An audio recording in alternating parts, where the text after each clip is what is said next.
본 방송에서 제공하는 투자 정보는 투자 판단에 대한 조언입니다.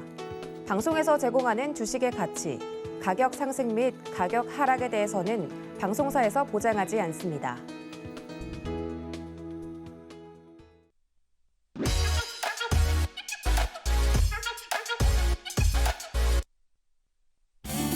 안녕하세요. 주유소 1부 개인의 선택에 이어서 2부 머니 트렌드도 힘차게 인사드립니다. 저는 진행을 맡은 이혜은이고요. 자, 오늘 우리 시장 초반 분위기는 굉장히 좋았습니다. 간밤 미국 증시 상승의 영향을 받아서 우리 시장도 힘차게 상승해주는가 싶었는데 전강후약의 모습을 보이면서 막판 힘이 조금 빠지는 모습 보여줬는데요. 자, 언제쯤 우리 시장 호랑이 기운 쑥쑥 뿜어주면서 힘있게 올라줄지 목이 빠져라 기다리고 있는데 자, 그 전까지는 우리 머니 트렌드 보시면서 자, 어떤 종목들 힘있게 가져갈지 고민해 보시면 좋겠습니다.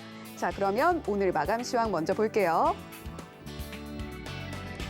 자, 오늘 코스피 지수는 전날보다 0.21% 오른 2625.98포인트로 마감했습니다.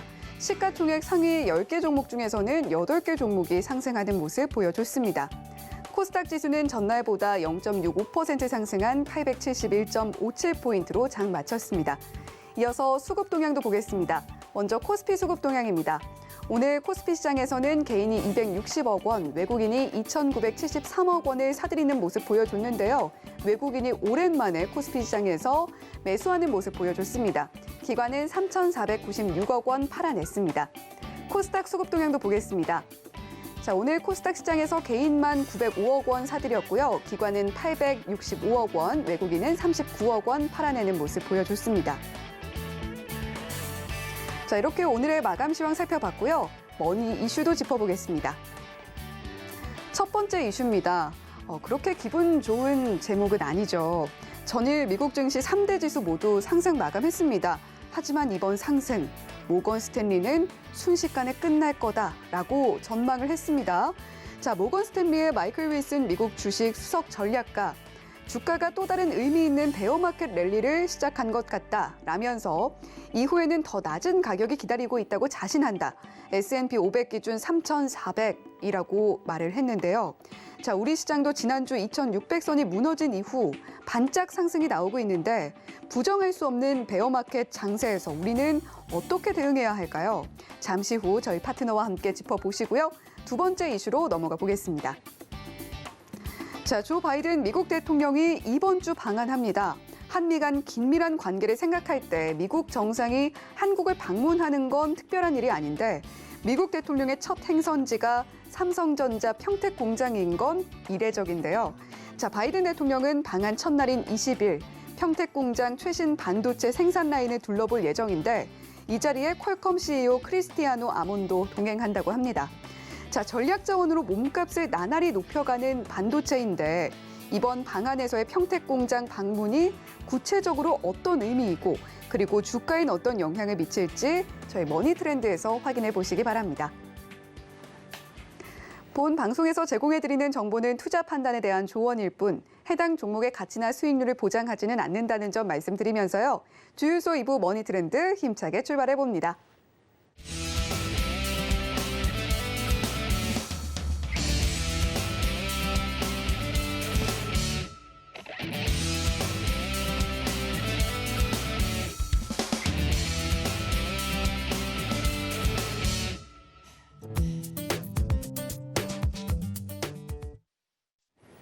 자, 매주 수요일 머니 트렌드에는 투자자들을 널리 이롭게 하시는 이주연 파트너 출연하고 계십니다. 안녕하세요. 네, 안녕하세요. 네, 파트너님 한 주 동안 잘 지내셨나요? 네, 증시가 좀 반등이 나오는 것 같아서 네. 그래도 다행스럽게 생각하면서 지내고 있습니다. 네. 자, 이주연 파트너님 저희 이렇게 수요일마다 출연을 해주고 계신데 정말 정확한 예측으로 저희 방송에도 그리고 우리 투자자분들 정말 홍익이라는 말처럼 이롭게 해주고 계십니다. 샵 0082번으로 이주현이라고 보내주시면 저희가 이주현 파트너의 노란톡방 입장할 수 있는 링크 안내를 해드리고 있어요. 많이 들어오셔서 이렇게 이주현 파트너가 짚어주시는 시장의 흐름 느껴보시고 그리고 내 종목 조금 더 힘있게 꾸려보시는 전략 가져가 보셨으면 좋겠습니다. 자, 그러면 본격적으로 첫 번째 이슈로 이어가 볼게요. 자, 간밤에 뉴욕 증시가 파월 의장의 인플레 억제 발언도 있었고 이렇게 상승을 하면서 우리 시장도 강세 마감을 했는데요. 자, 모건 스탠리의 전망이 솔직히 기분이 좋지는 않습니다. S&P 500이 3,400까지 떨어진다는 게 사실 좀 공포스럽기도 한데요. 자, 이런 반등이 의미 있는 반등이 아니다라는 게 사실은 요지인데 이주연 파트너께서도 지난주 출연하셔서 시장이 이 거래일 안에 저점이 나올 거다 이렇게 말씀을 해주셨잖아요. 네. 자, 그렇다면 이번 반등이 어디까지 갈 거라고 보시는지 궁금해지고 지난주 방송 못 보신 분들 위해서 어떤 근거로 그런 전망해 주셨는지 이야기해 주시면 좋을 것 같아요. 네, 제가 지난주 화요일쯤에 우리나라 증시가 이제 2,600포인트를 깨고 내렸었잖아요. 네. 깨고 내리면서 아래 꼬리를 길게 달고 잠자리형의 캔들이 나와줬었는데 양봉으로 마감을 했었는데 아직은 뭐 여기가 전저점을 깨졌기 때문에 조심을 해야 되는 구간이지만 반등의 신호로는 생각하기 조금 어렵다라고 이야기를 드리면서 다만 한 2거래일 안에 저점을 잡는 흐름들이 나올 것 같다라고 이야기를 드렸고, 뭐 제가 노란톡방에서도 장중에 이야기를 드렸었고요. 그리고 뭐 도너리 스탁이라고 제가 6시 반에서 이제 7시 40분까지는 1시간 정도 하는 방송이 월화에 있는데 그때도 이제 그런 식으로 이야기를 드렸었습니다. 뭐 정확하게 뭐 우연이겠지만 2거래일 뒤에 저점을 잡고 시장이 반등을 나와줬어요. 그리고 제가 이제 반등폭은 2,630에서 2,650포인트 정도, 그 정도가 이제 저항이기 때문에 그 정도까지는 반등이 나올 겁니다라고 이야기를 드렸었습니다. 그리고 그 구간에서는 미국 선물, 나스닥 선물 시장이 12,550포인트가 저항이었는데 이 구간을 돌파하는지가 굉장히 중요하다라고 이야기를 드렸었고 어저께 제가 이제 자러 가기 전에 보니까 12,550포인트 부근에서 조정을 살짝 밟고 있더라고요. 그래서 자고 일어났을 때 이 구간을 돌파의 길을 바란다라면서 SNS에다가 이제 글을 올리고 자러 갔었는데 딱 눈 뜨자마자 확인했던 게 그거였거든요. 12,550포인트를 돌파를 했습니다. 그래서 저는 이제 시장이 뭐 예상대로 베어마켓 랠리가 나올 거다라고 생각을 하고 있고요. 그러면 제가 왜 이렇게 뭐 이거를 전부터 시장이 또 반등이 나올 거다라고 예상을 했냐라고 하면 일단 시장은 항상 내릴 때 보면 저점을 이탈하고 나서 다시 한번 반등을 줬다가 다시 깨고 내려갑니다. 그러니까 계단식 하락을 하게 되는 게 하나의 추세란 말이죠. 그런 추세적인 흐름을 만들어 놓은 시장이기 때문에 뭐 이번에도 역시나 그렇게 될 거다라는 부분에 하나의 뭐 생각이었고요. 두 번째는 환율이었는데 환율 차트를 잠시 보시면요. 지금 월간으로 우리가 이렇게 놓고 보면 2020년도 팬데믹이 이제 터지고 환율이 거의 1,300원 부근까지 올라갔었어요.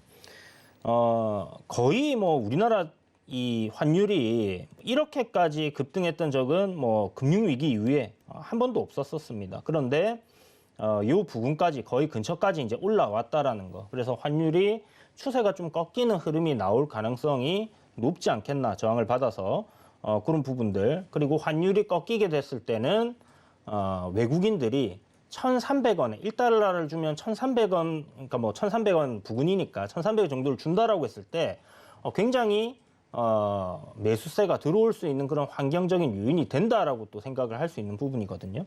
근데 지금 보시면 환율이 이렇게 상승을 하던 이 추세적인 흐름이 지금 이탈이 나왔습니다. 그래서 제 생각엔 이 환율의 조정이 1,250원까지는 조정이 나올 가능성이 좀 상당히 높다라고 생각을 하고 있고요. 그렇다면 뭐 증시는 반등하는 흐름으로 이어질 가능성이 높다. 그리고 외국인들의 매수세도 좀 들어와 줄 수 있다라고 생각을 하는데 이것뿐만이 아니겠죠, 당연히. 제가 이제 참고하는 그 지표 중에 하나인데요. Fear and Greed Index라고 해서 공포와 탐욕의 지수입니다. 시장의 사람들이 이제 공포를 가장 많이 느끼는 시점들이 오게 되면 이 지수는 0으로 내려가는 그런 흐름들을 보여줘요. 그리고 올라가면 욕심, 탐욕 이런 것들이 뭐 높아지는 그런 흐름들을 보여주는데 지금까지 대략 뭐 20포인트 이하로 내려왔을 때 15에서 20포인트 사이에서는 항상 시장이 반등을 보여줬었습니다. 그래서 보면 지금 뭐 12월 3일 그 다음에 요 날짜들이 이렇게 있습니다. 변곡점. 여러분들도 이제 포털 사이트에 CNN 비즈니스 검색해서 들어가시면 그냥 누구나 다 볼 수 있게끔 이렇게 인디케이터가 있어요. 그러면 이제 그걸로 보시면 되는데 이렇게 이제 20포인트 하회하고 변곡이 나오는 그런 흐름들이 나왔을 때마다 시장들이 반등을 해줬단 말이죠. 그런데 지금 최근에 보게 되면 저점을 찍었던 구간이 수치가 8이었습니다. 그러니까 역대급으로 낮아져 있던, 그러니까 공포가 최고의 피크를 쳤던 시점이 아닐까라고 생각을 해볼 수 있는 거고요. 이게 바로 5월 10일이었어요. 그래서 조만간 이 20 이하로 내려와 있고 역대급을 갱신을 하고 있었기 때문에 뭐 여러분들 많이 들어보셨겠다시피 공포에 살아 이런 이야기들 있잖아요.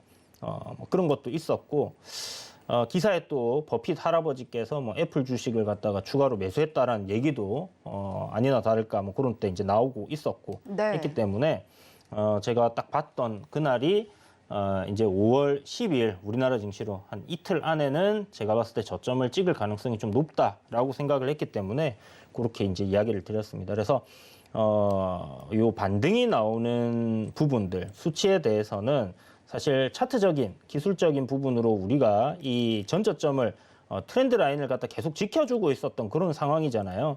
그래서 이제 저점을 이렇게 연결한 이 저항 라인까지는 일단 올라올 수 있겠다라고 이야기를 드렸기 때문에 보시면 뭐 여기가 바로 2630에서 50포인트 밴드대 구간이었다라고 생각을 할 수 있는 부분이죠. 그래서 제가 뭐 여러분들께 뭐 점쟁이처럼 뭐 신내림을 받아서 뭐 이틀 있다가 올라갈 겁니다. 아니면 지수가 얼마까지 올라갈 겁니다. 이런 게 아니라 이런 기술적인 지표, 그 다음에 심리적인 지표들을 다 활용을 해서 여러분들께 이야기를 드렸던 부분이고요. 뭐 이것뿐만이 아니죠. 해외 증시를 보면 나스닥 같은 경우에 이제 그동안 작년 11월 달부터 이제 뭐 이렇게 하락을 내려올 때 트렌드가 하나가 만들어졌습니다. 그러니까 고점이 크게 두 개가 파동이 만들어지면 요거를 이제 연장선상으로 딱 내려봤을 때 이 트렌드 하단 자리는 반등이 항상 나오는 구간이랑 일치를 해요. 그래서 뭐 그런 구간을 조금 깨고 내려갔다. 그거는 언더슈팅이라고 봤을 때 결국 이런 공포 지수와 뭐 기술적인 지표들, 심리적인 지표 뭐 이런 것들이 다 맞물리다 보니까 이제는 반등이 나오겠구나라고 예측을 해볼 수 있었다라고 생각하시면 될 것 같습니다. 그래서 일단 제가 선물 시장을 좀 유심히 보는 게 항상 선물이 조금 더 빠르게 움직이거든요. 그래서 12,550포인트를 돌파하게 되면 일단 저항을 돌파했기 때문에 눌림 조정이 한번 나올 거고요.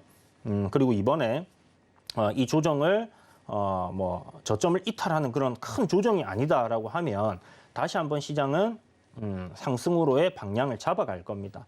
다만 아까 전에 모건 스탠리에서 나왔던 그 이야기처럼 베어마켓 랠리 이게 이제 우리나라 말로 하면 그냥 반등장이거든요. 네. 반등장이라는 거는 상승으로 간다라는 게 아닙니다. 네. 내려가는 동안에 떨어진 게 이제 반등이 나오는 거잖아요. 그러니까 여전히 추세적인 상승이 나오기 위해서는 뭐 미증시 같은 경우 나스닥 기준으로 봤을 때 지수로 봤을 때 선물이 아니라 기준이 13,000포인트를 넘어서야 됩니다. 그런데 제 생각에는 뭐 그거는 조금 아직은 더 지켜봐야지 될 것 같고요.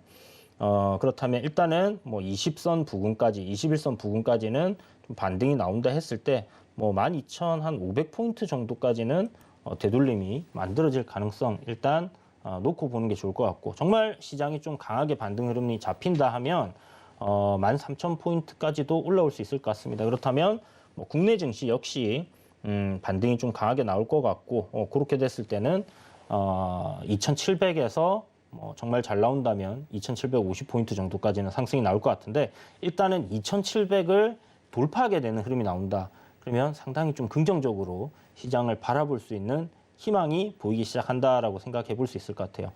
그러나 아직 대외적인 네. 여건이 빅스텝이 5차례나 더 남아 있고요. 이런 부분들이 있기 때문에 물론 공포에 살아라는 말이 맞지만 제가 항상 드리는 말이 있잖아요.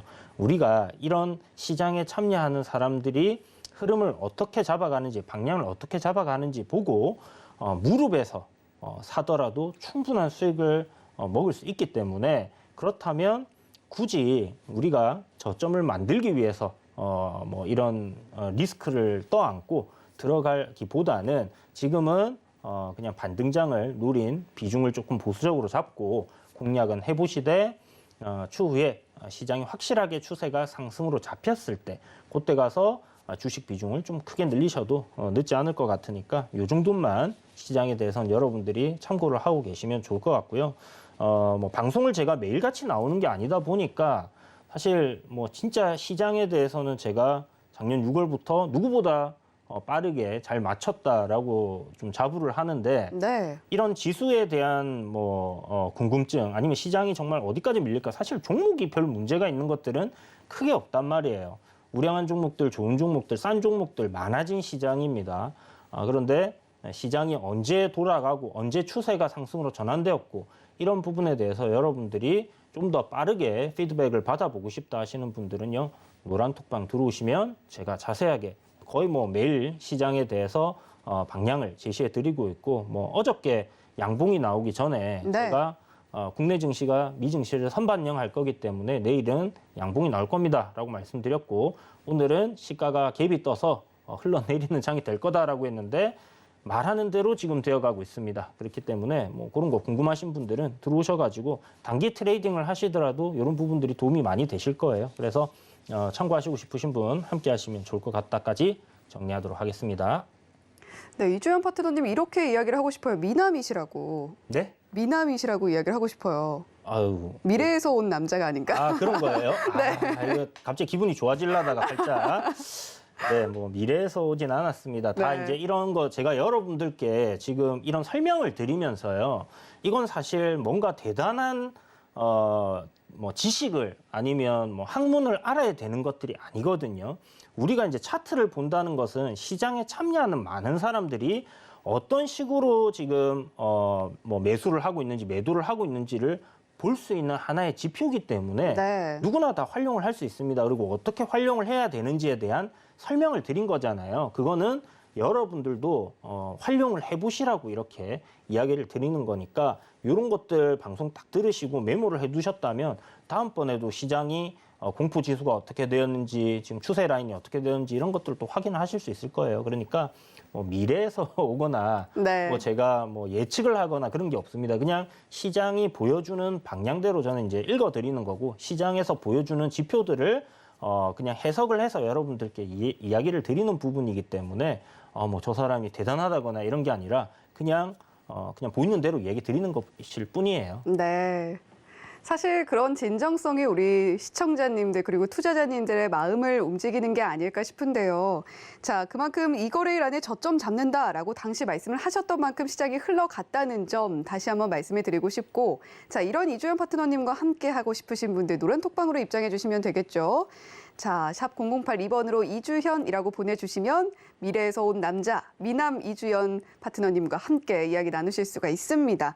자, 그러면 다음 이슈로 바로 넘어가 볼게요. 시장에 이렇게 반등이 나오면서 모처럼 삼성전자도 이 거래일 연속 빨간불로 마감을 했습니다. 자, 간밤에 미국 반도체주 상승에도 영향을 받았을 것이고, 자, 그리고 바이든 대통령의 방안처럼 짚어볼 만한 이슈도 있습니다. 자, 바이든 대통령 방안 이슈부터 짚어보자면, 대통령이 기업 공장에 방문하는 일은, 그리고 그것도 첫 일정으로 소화하는 일은 굉장히 드문 일이잖아요. 그렇죠. 사실 트럼프 대통령이 왔을 때 봤던 기사 중에 하나가요. 네. 헬리콥터 이제 에어포스 2인가요? 미국 그 대통령이 타는 헬리콥터가 상공을 날아가면서 이제 평택 쪽에 미군 기지 쪽에서 이제 서울로 올라오고 있었던 때겠죠. 네. 그때 이제 와 저게 뭐냐라고 사람들에게 이제 물어봤던 게 바로 반도체 공장 87만 평의 어마어마한 이제 그 반도체 클러스터죠. 이런 부분들을 이제 보고 이제 그 트럼프 같은 경우는 왜 미국에는 저런 게 없냐라고 얘기를 했다고 하는데, 아마 이 반도체에 대한 부분들, 뭐 미국에서도 지금 반도체 산업을 육성해야 된다라는 그런 얘기가 나오고 있고, 뭐 우리나라의 뭐 SK 하이닉스라든지 삼성전자들 미국의 투자를 더 적극적으로 이제 좀 독려를 하기 위한 뭐 그런 부분들이 아닐까라는 생각이 드는데요. 사실 뭐 중국에 있는 기업들 같은 경우는 외국계 기업들이 어떤 투자를 해서 뭐 경영권을 확보한다든지 아니면 뭐 의견을 의사결정권이 있는 그런 부분들이 적다 보니까 네.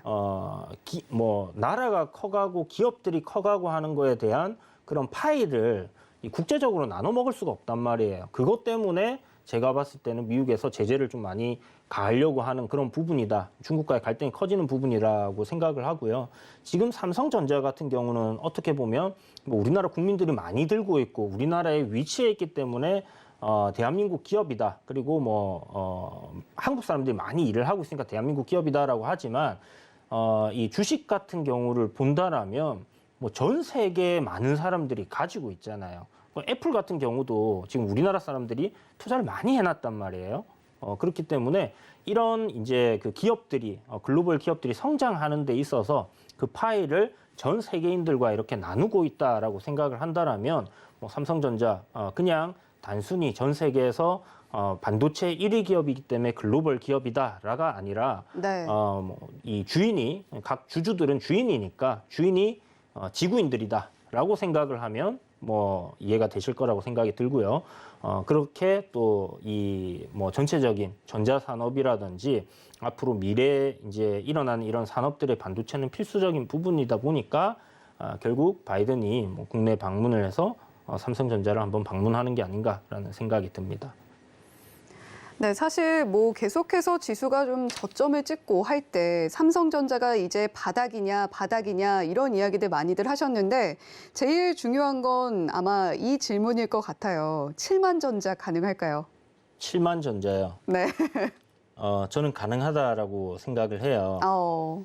일단 이번에 반등이 나올 때, 그 3월에 사실 시장이 반등이 나올 때는 삼성전자가 거의 뭐 움직임이 없었습니다. 그죠? 그랬는데 지금 보면 변동성이 좀 커졌어요. 이게 무엇을 말하냐면, 저점권에서 변동성이 커졌다는 것은 파는 사람들과 사는 사람들이 많아졌다라고 볼 수 있는 부분이고, 거래도 증가한 것들을 우리가 좀 볼 수 있는데요. 추세적인 관점으로 지금 작년 뭐 12월부터 하락이 이렇게 쭉 이어져 오던 이 하락 트렌드를 지금 보시면 삼성전자가 벗겨내는 그런 위치에 좀 놓여 있습니다. 그래서 저점에서의 거래량이 들어오고 그리고 거래량 터지면서 이제 이 장대 양봉이 이 뭐 상대적으로 봤을 때 삼성전자한테 4% 오른 거는 장대 양봉이라고 볼 수 있겠죠. 장대 양봉이 나오고 나서 주가가 눌림이 나오는데 그 저점을 갖다가 이탈하지 않고 저점을 높이면서 지금 상승이 나왔단 말이에요. 그리고 자세히 보면 최근에 만들어 놓은 그 고점대가 38,400원짜리인데 이 가격대를 오늘 돌파를 해줬습니다. 그래서 제가 오늘 뭐 녹화 방송도 있었기 때문에 장중에 이제 자리를 비우고 방송에 나왔어야 되는 상황인데 노란톡방에서 사람들에게 여러분 뭐 시장 끝날 때쯤이죠. 네. 뭐 특별히 살 거 없으시면 삼성전자 담아두셔도 좋습니다라고 이야기를 드렸었어요. 네. 그만큼 삼성전자가 반등이 나올 수 있는 그런 위치다라고 제가 좀 생각을 했고요. 지금 보시면 뭐 도지 형태의 캔들, 뭐 갭 떠서 만들어져 있고 지금 시장과 같이 움직이잖아요. 네. 그러니까 제가 지수가 베어마켓 랠리가 나올 거다라고 말씀을 드렸는데 지금 시장의 코스피의 흐름과 삼성전자의 차트 흐름을 딱 놓고 보면 삼성전자가 조금 더 강해요.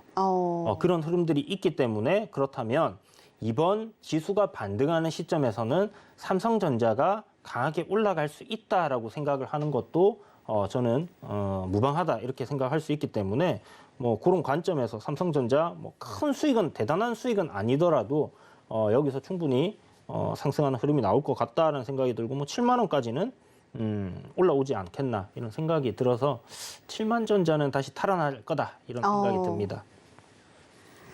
네, 삼성전자 사실 제 주변에서 정말 다시 예전의 흐름 찾을 수 있냐라고 물어보시는 분들이 굉장히 많았습니다. 현재 8층에 있다, 9층에 있다 하시는 분들도 정말 많았는데 자, 그래도 7만 전자 가능할 것 같다라는 의견 주셨습니다. 자, 미남, 미래에서 온 남자 이주연 파트너인 만큼 이번에도 좀 기대를 갖고 지켜보게 되는데요. 샵 0082번으로 이주현이라고 보내주시면 저희가 이주연 파트너의 노란톡방 입장할 수 있는 링크 안내를 해드리고 있습니다. 또 하단에 나오고 있는 QR코드 휴대폰으로 사진 찍듯이 카메라 앱 켜셔서 갖다 대기만 하셔도 역시 참여 링크 안내되고 있으니까요. 미래에서 온 남자 미남 이주연 파트너와 함께 노란톡방에서 더 많은 이야기 나눠보셨으면 좋겠네요. 자, 그러면 머니 섹터로 이어가 보도록 하겠습니다.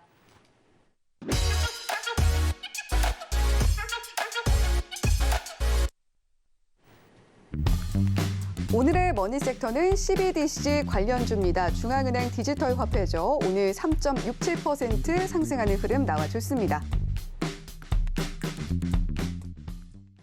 자, 루나와 테라가 폭락하면서 디지털 화폐 관련주들이 주목을 받고 있습니다. 오늘 그런 의미에서 가져와 주신 것 같은데, 자, CBDC 앞으로 계속 관심 갖고 지켜볼 만한 흐름이 나오겠죠? CBDC는 뭐 결국 미래에 일어날 수밖에 없는 뭐 그런 재료다라고 저는 좀 생각을 하고요. 네.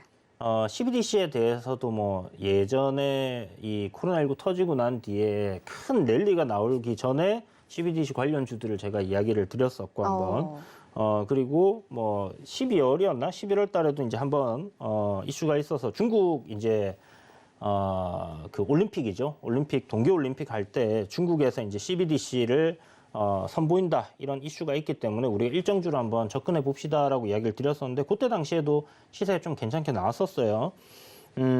이번에 이제 CBDC가 좀 움직였던 게 오늘 아침에 제가 기사들을 쭉 보면서 노란톡방에 이제 항상 공유를 해드리기 위해서 기사들을 좀 많이 살펴보는데 거기에 이 루나, 테라 뭐 이런 부분 코인들이 폭락하는 바람에 CBDC가 이제 뭐 중앙은행에서 좀 더 발행에 대한 부분들을 논의를 하고 있다라는 그런 기사를 봤습니다. 그래서 그런 부분도 이제 공유를 해드렸는데 아니나 다를까 오늘 또 이 CBDC 관련주들이 굉장히 좀 큰 폭으로 움직여줬고요.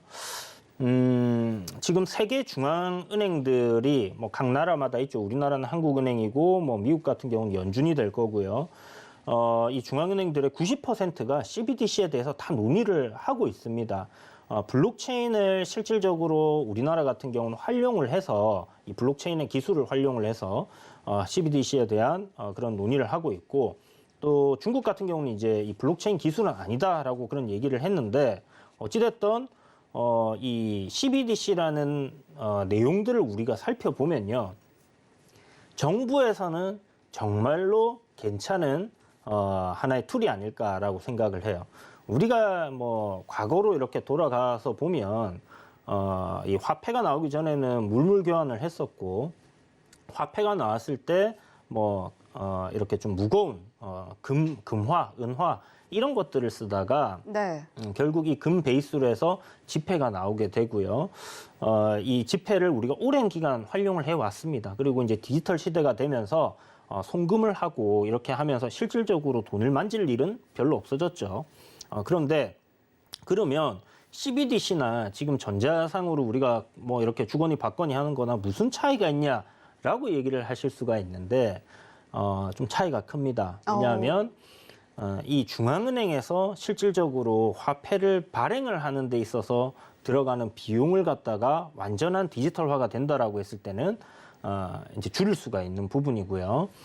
그리고 정부에서 여러분들의 계좌를 어디서 돈을 얼마만큼 썼는지 이런 것들을 속속들이 다 들여다 볼 수가 있게 되는 거죠. 그건 좀 무서운데요. 그렇죠. 네. 그래서 실질적으로 우리가 뭔가 현금을 찾아서 자료를 남기지 않고 뭐 이렇게 썼던 그런 것들이 이제는 가능하지가 않아질 수 있다라는 부분들은 있고요. 네. 정부에서 그걸 왜 원하겠습니까? 결국은 세금이겠죠.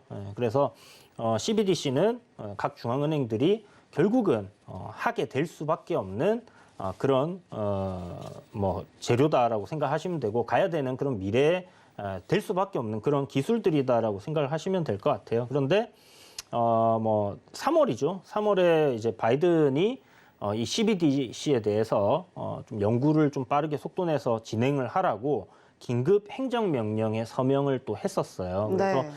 이런 부분들이 있고 또 뭐 한국은행에서도 지금 작년 12월에 1단계 테스트를 끝냈고 이번에 이제 그 연구산업 2단계 진행 중입니다. 2단계가 6월에 이제 종료가 돼요.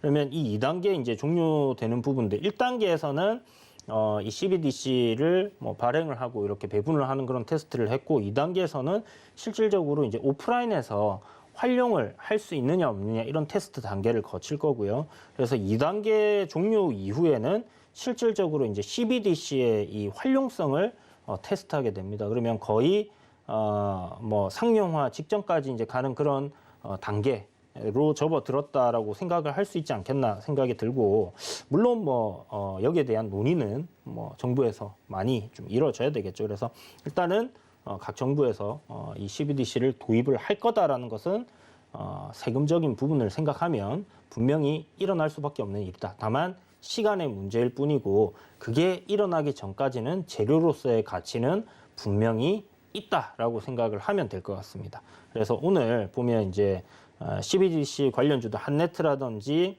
뭐 KCT, 그다음에 뭐 로지시스, 그리고 뭐 한국전자금융, 한국 컴퓨터도 올랐나 모르겠습니다. 한국 컴퓨터를 제가 좀 CBDC 관련주들 중에서는 좋아하는 편인데 보자.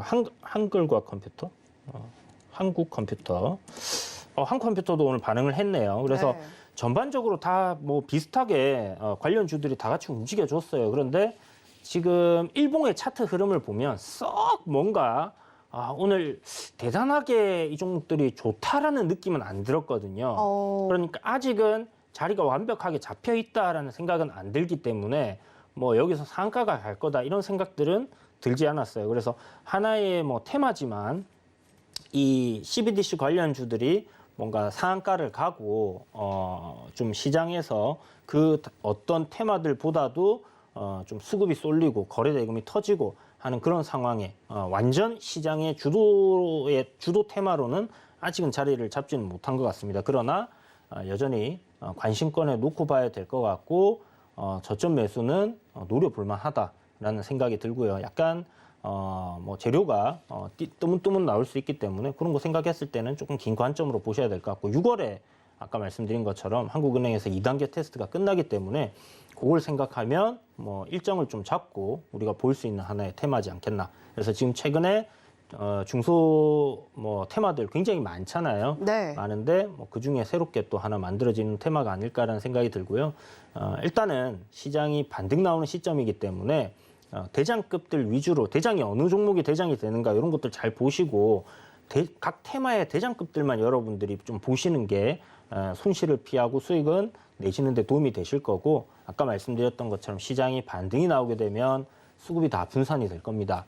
삼성전자가 올라가게 되면 반도체 관련주들이 또 움직일 수 있겠죠. 네. 그렇게 되면 실적주들 위주로 좀 상승 흐름이 강하게 쏠릴 수 있기 때문에 그렇게 됐을 때는 테마주들이 조금 주춤할 수 있다는 부분도 여러분들이 꼭 기억을 해두셔야지 아니 왜 내가 사면 떨어지고 팔면 올라갈까 이게 아니라 그런 시장에 맞는 종목들, 섹터들을 여러분들이 잡아가셔야지 수익을 잘 내실 수 있다는 부분까지 곁들여서 말씀드리도록 하겠습니다.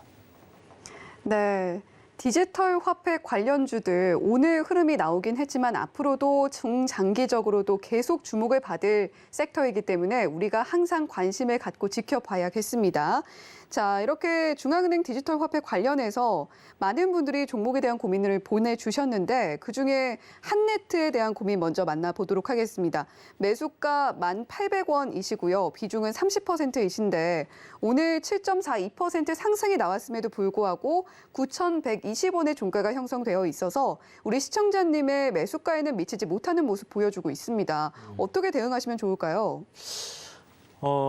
일단 뭐 내려오던 상황에서 저점에서 거래가 좀 강하게 터졌잖아요. 지금 보면 연초 제가 이제 12월 달에 한번 이야기 드리고 이 CBDC 관련주들이 뭐 중국 이슈도 있었고 했기 때문에 굉장히 강하게 움직였습니다. 그리고 3월에는 뭐 미국에서 행정명령도 나오고 했기 때문에 지금 봤을 땐 단기적으로도 추세적인 흐름은 여전히 상승으로 아직 깨지지 않았기 때문에 상승 흐름이 한 차례 정도는 또 강하게 올라올 수 있는 부분은 분명히 맞아요. 다만 내려오던 흐름에서 이 기간 조정이 짧았기 때문에 앞에 보면 이렇게 지금 문의를 주신 분처럼 1,800원에 보유하고 계시잖아요.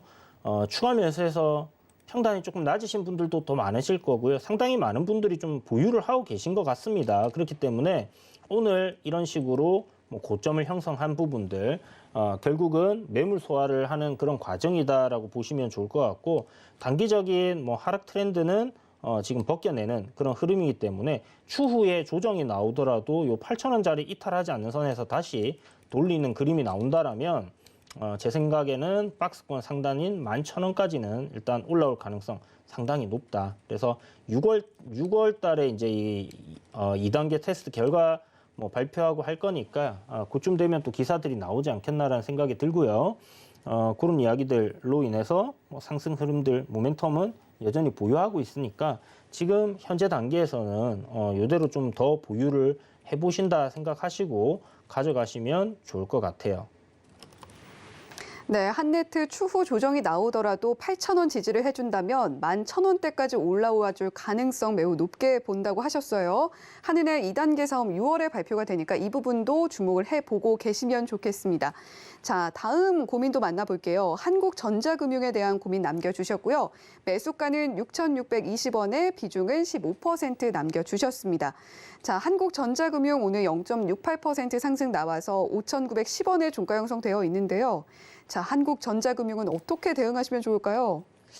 네, 한국전자금융도 마찬가지로 지금 보면 이 저점에서 추세적인 전환을 갖다가 하고 있는 그런 종목이었죠. 그랬다가 4월 초에 이제 거래가 크게 터졌습니다. 이 보면 한 20%, 뭐 고가가 26%까지 이제 이렇게 올라가서 만들어졌는데 지금 121선 지지 받고 뭐 지지를 받아야 되는 그런 구간에서 기준봉 하단을 깨지 않고 잘 받고 지금 올리는 그런 그림이거든요. 그렇다면 사실 거래량적인 부분이 굉장히 없고 아쉬운 종목이에요. 보면 이제 한네트 같은 경우는 그래도 거래가 좀 활발하고 평소에 이제 CBDC 관련해서 대장으로 좀 움직였던 종목인데 한국전자금융은 뭐 평소에도 거래량이 굉장히 좀 적은 종목이라서 그런 부분에서는 조금 아쉽지만 그래도 관련 sek터가 상승하고 올라가는 데는 함께 좀 움직여 줄 수는 있다. 그래서 매수하신 가격 뭐 6,620원이구나. 네. 6,620원이면 이제 딱 그 급등을 했다가 횡보를 하던 그 구간입니다. 그죠? 요 구간 뭐 제 생각에는 지금 큰 흐름에서 내리던 게 올리는 그림으로 가고 있기 때문에 충분히 또 올라올 가능성 있다라고 보여지고요. 뭐 추후에 그 이상도 좀 가능하지 않겠나라는 생각이 듭니다. 지금 키오스크 관련 주들이 CBDC로 좀 많이 엮여 있거든요. 그래서 뭐 실질적으로 여러분들이 이 외부로 좀 돌아다니시다 보면 뭐 우리가 뭐 햄버거를 사 먹으러 가도 네. 이 요새는 전부 점원에게 뭐 얘기하기보다는 버튼을 눌러야 되는 그런 키오스크가 좀 일반화되고 있는 그런 네. 상황이죠. 그래서 그런 부분들도 함께 좀 보신다면 결국 뭐 앞으로 이제 인건비는 계속 상승할 거고 서빙도 로봇이 하는 그런 시대가 됐기 때문에 뭐 이런 키오스크적인 부분은 뭐 거의 일반화되지 않겠나라는 생각이 듭니다. 그러면 뭐 관련주들 우리가 안 볼 이유는 없다. CBDC가 굳이 아니더라도 키오스크라는 부분은 결국 미래지향적인 부분들이 좀 있다라고 생각하면 그거와 더해서 CBDC를 보시고 조금 더 길게 보셔도 굉장히 괜찮은 종목이니까 그런 관점으로 한번 지켜보시면 매수가까지는 최소 올라올 거다라는 생각이 듭니다. 네. 한국전자금융 저점에서 추세 전환을 하고 있던 종목인데 거래량이 적은 게 좀 아쉽지만 함께 움직일 수 있기 때문에 매수가 도달 가능성 있어 보인다라고 정리해 주셨습니다. 자, 그리고 한 분 더 만나볼게요. 로지시스 고민 남겨주셨고요. 매수가 7,500원에 비중 20%입니다. 자, 로지시스 오늘 6,860원에 종가 형성되어 있고 12.09% 큰 상승이 나왔음에도 불구하고 역시 매수가에는 못 미치고 있습니다. 어떻게 대응하시면 좋을까요? 7,500원. 오늘 사신 거 아닌가라는 생각도 살짝 드는데요. 네. 오늘 뭐 매수가 왔을 때 일단 한번 매도를 좀 하셨다가 좀 이렇게 하셨으면 좋지 않았을까라는 생각이 드는데 이거는 오늘 저도 이제 장중에 보고 있었습니다.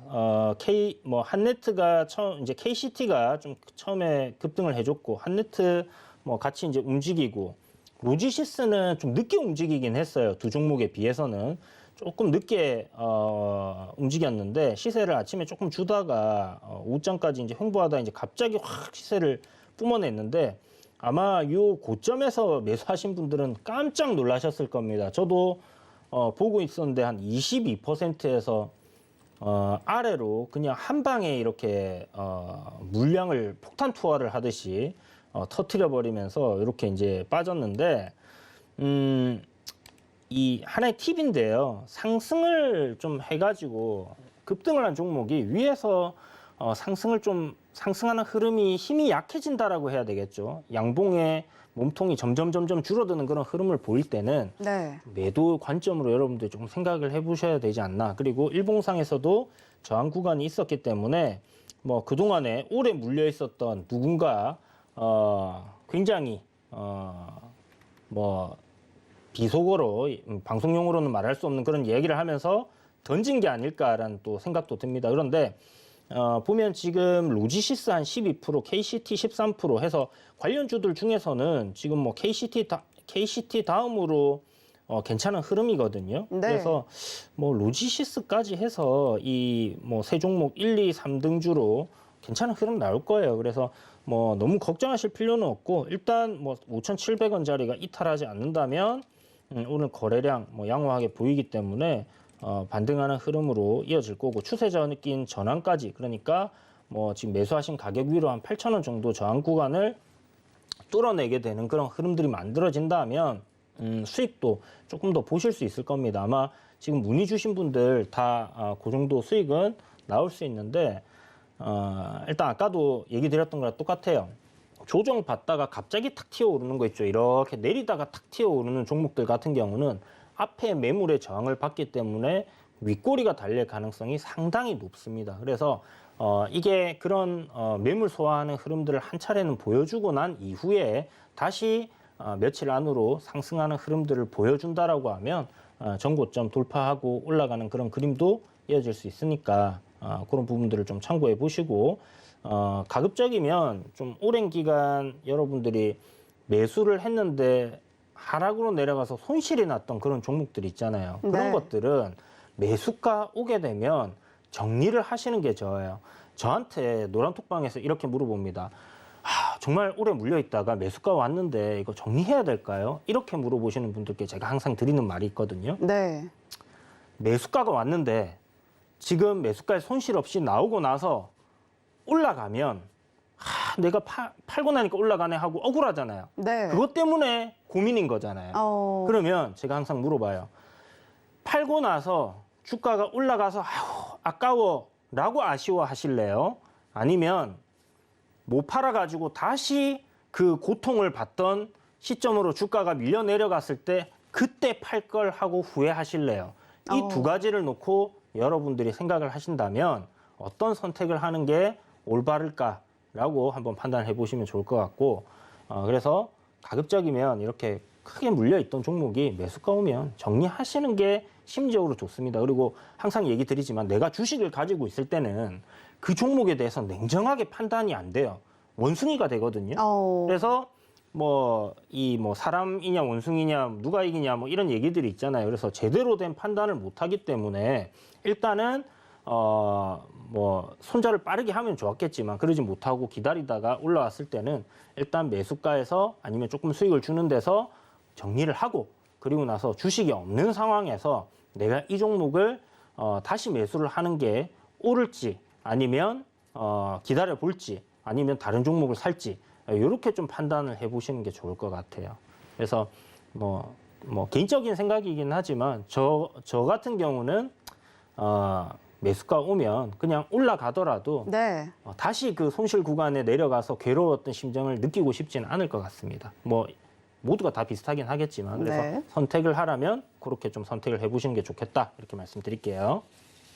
네, 오늘 머니섹터 CBDC 내 종목 고민까지 만나봤는데 이주연 파트너가 이렇게 여러 가지 분석도 정말 잘해주시지만 투자 마인드셋에 대한 이야기도 이렇게 잘해주십니다. 샵 0082번 이주현이라고 보내주시면 노란톡방 언제나 열려 있으니까요. 많이 들어와 주시기 바랍니다.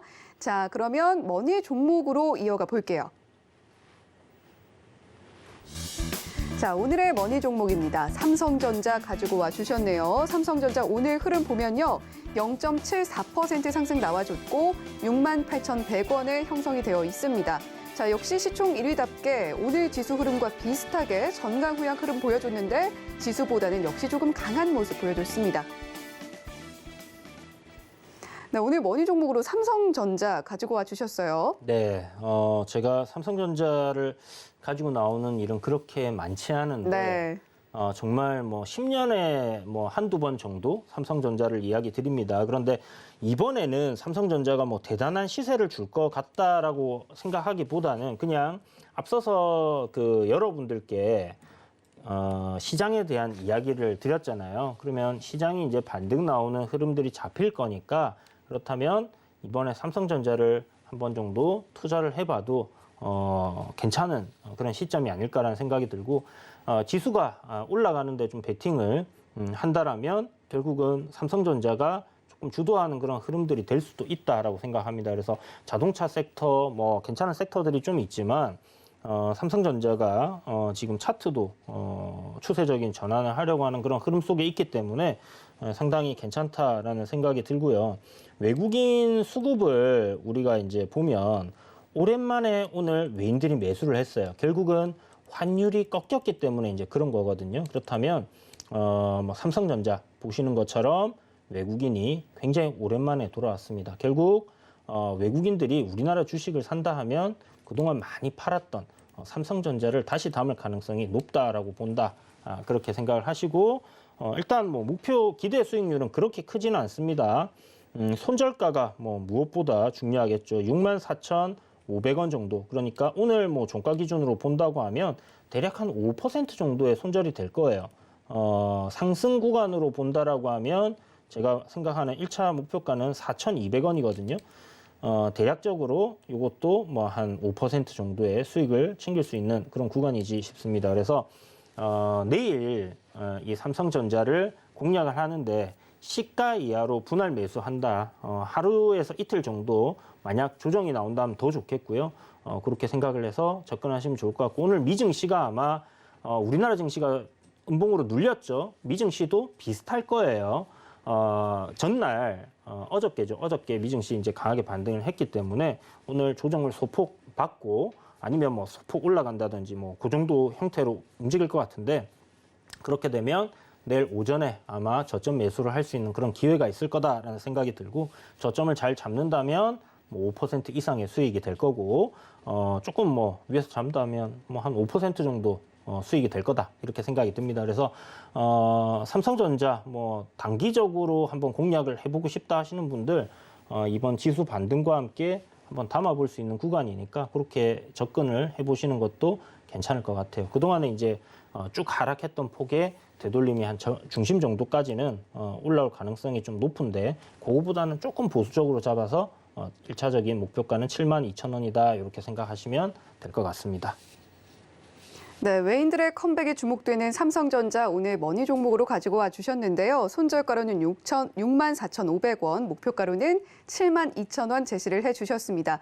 자, 주변에 지금 삼성전자 물려있다, 고점에 물려있다 하는 분들 많으실 텐데 자, 그런 분들 모두 함께 샵 0082번으로 이주현이라고 보내주시면 자, 어떻게 삼성전자 대응하실 수 있을지 노란톡방에서 이야기 나눠보실 수 있습니다. 많이 들어오셔서 이주현 파트너와 함께 투자 마인드 리셋도 해보시고 자, 그리고 더 힘있게 가는 종목들에 대한 이야기도 나눠보셨으면 좋겠네요. 자, 머니트렌드 어느덧 마칠 시간입니다. 서울경제TV 주유소는 자본시장 통합법을 준수합니다. 1대1 투자 상담, 유사 수신 행위 등 모든 불법 사항을 엄중하게 금지하고 있고요. 서울경제TV, 서울경제신문은 당사의 브랜드입니다. 서울경제증권TV와는 무관하다는 점 말씀드리면서 여기서 인사드릴게요. 자, 내일도 성공 투자하세요. 감사합니다.